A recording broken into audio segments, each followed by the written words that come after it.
I don't know if you've ever thought about the disciples and how Jesus picked them. I think Jesus picked pretty badly.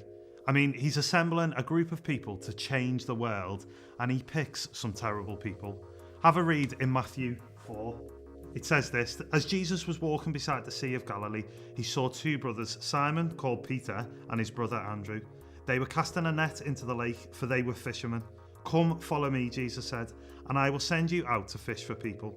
At once they left their nets and followed him. Going on from there, he saw two other brothers, James, son of Zebedee, and his brother John.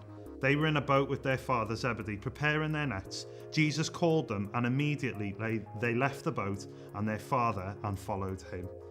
And this is Jesus assembling his team. This is his opening moment. And I'll tell you why I think he picked badly.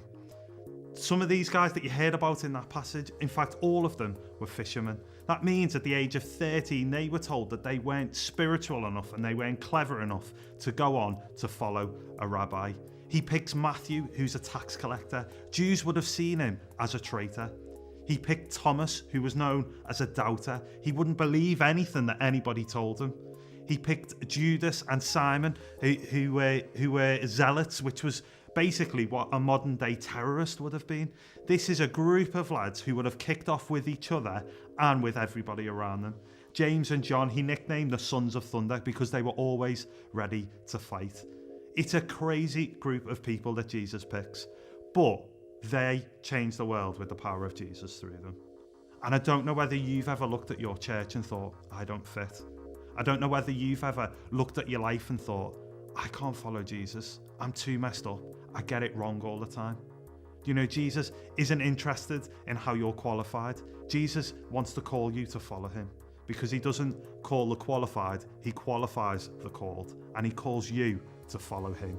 And you know, if you feel like you've messed up, if you feel like you get it wrong all the time, just look at the disciples. When I look at their stories and the things that they say in the Bible, there's a moment where Jesus tells them that he's about to die, and two of them argue about who's going to be the higher ranked in heaven. How stupid is that? I'm really encouraged when I see what the disciples were like, because it gives me confidence that I can follow Jesus and that God can use me. So today, have confidence that no matter how much you mess up, God can still use you.